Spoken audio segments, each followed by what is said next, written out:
Hello, Master Tax here and welcome back to my channel. Today we're going to have a look at a battle from the Tier 9 Chinese heavy tank. It is the BZ-68. If you're new to the channel and you enjoy what you see, please don't forget to subscribe. So before we get into the action, I'll show you my crew and equipment that I'm currently using on this tank. My crew on this tank are quite good, all onto the 4th skill. The equipment I'm using in the special survivability slot, I've got vents. In the special firepower slot, I've got a gun rammer plus modified configuration. On field modifications, I have maxed this out so I get a permanent bonus of plus 4% to vehicle hit point, haven't fiddled with any other modifications. So now, let's have a look at it in action. Today I'm playing on Himmelsdorf. It's an encounter battle, which means both teams are attacking the same base. And I've got the 7-8 matchmaking and I'm top tier today. So what I want to do is go up the hill. One good thing about this tank with them rocket boosters, which I think it would be better if you just had better mobility. But the good thing about them rocket boosters is they do full speed going uphill. So if you can use them, use your boosts when you're going uphill, they are much more beneficial rather than just using them on flat ground to get to your starting point, where if you just had better mobility, you would be there the same speed. Pretty much you get there the same speed as other heavies that have decent mobility.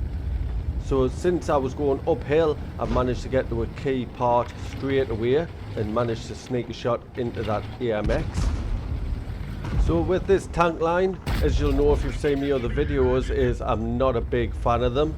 I think there's so many things that are poor on these tanks, but I am starting to come round to them a little bit, understanding like the boosts going uphill makes a lot of a difference, especially when you're playing higher tier versions of this tank.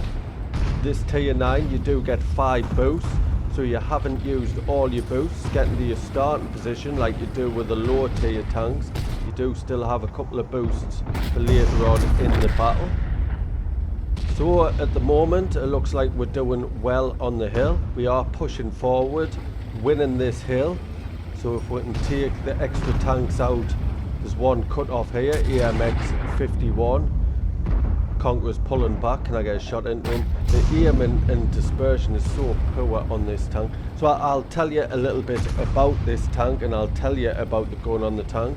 It is 130mm. It has 248mm of penetration, which is decent, and 530 alpha damage, which is really nice. But then you get to the gun handling and this is where it goes downhill slightly. So with my crew and equipment, I've got a reload time of 12.74 seconds, which gives us a DPM of 2,496, which isn't great. Then I've got an aim time of 2.74 seconds, which is really poor, and a dispersion of 0.38, which means really you want to fight close quarters with this tank. You don't really want to use it as a sniper because you'll miss more shots than you hit. But one good thing about this gun is you do get 8 degrees of gun depression, and it's a really low profile tank, so that 8 degrees gun depression is quite good. So I've used my final 2 boosts to try and get this corner, try to get to the front line of the fight, because I do find with the poor mobility you do end up chasing the battle a lot. So I'll tell you about the mobility as I keep on going on about it. You do get a top speed going forward of 30 kilometers an hour, which, as I've said, I really hate. But you do have a reverse speed of 14 kilometers an hour, which isn't too bad. So still pushing into the enemy. They are pushing right through to where we spawned. So we're into where they spawned, so it's a close battle so far. But I want to play really aggressive and push in. And I'll have to push in and be more aggressive since there's 2 enemy players capping the base, and we do have a lot of tanks bogged down basically. So a good thing about these tanks, the full line of tanks, is the armor isn't too bad. Wait, the turret armour isn't too bad, and with it being a low profile, the armour seems to work quite decent. So on the front of the hull, you get 120mm, which isn't great, and then on the side 110mm, which means it's really good at side scraping, and then you get 60mm on the rear. But your turret armour, you do get 280mm of armour on the front of your turret, and then 130 on the side, 70 on the rear. So your armour really isn't too bad, especially if you're side scraping, it should work quite decent.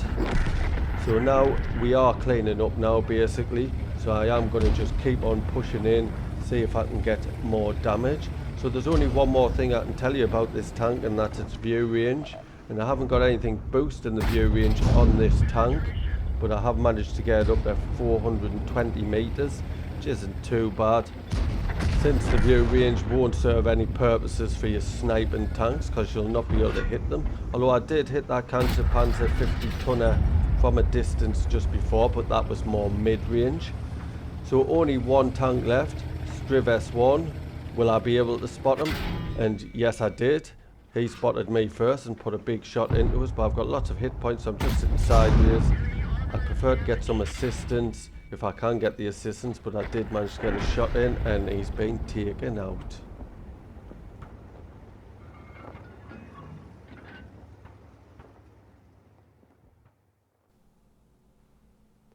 Let's have a quick look at the stats. It was a class 2 badge. I got the Confederate medal for hitting more enemy vehicles than any other player on your team, at least 6. I hit 8. And the high caliber for me 4,760 damage.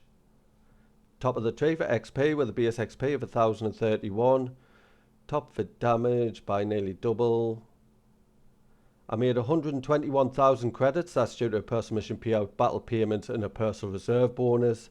Plus 6,962 XP, that's due to a personal mission payout, personal reserve bonus and an award for the first victory each day, which was at ×2. I'd like to thank you for watching today's battle. I hope you enjoyed it and found the information useful. If you did, please don't forget to like and comment. And if you're new to my channel, please subscribe. There's a little icon in the bottom left hand corner. Cheers.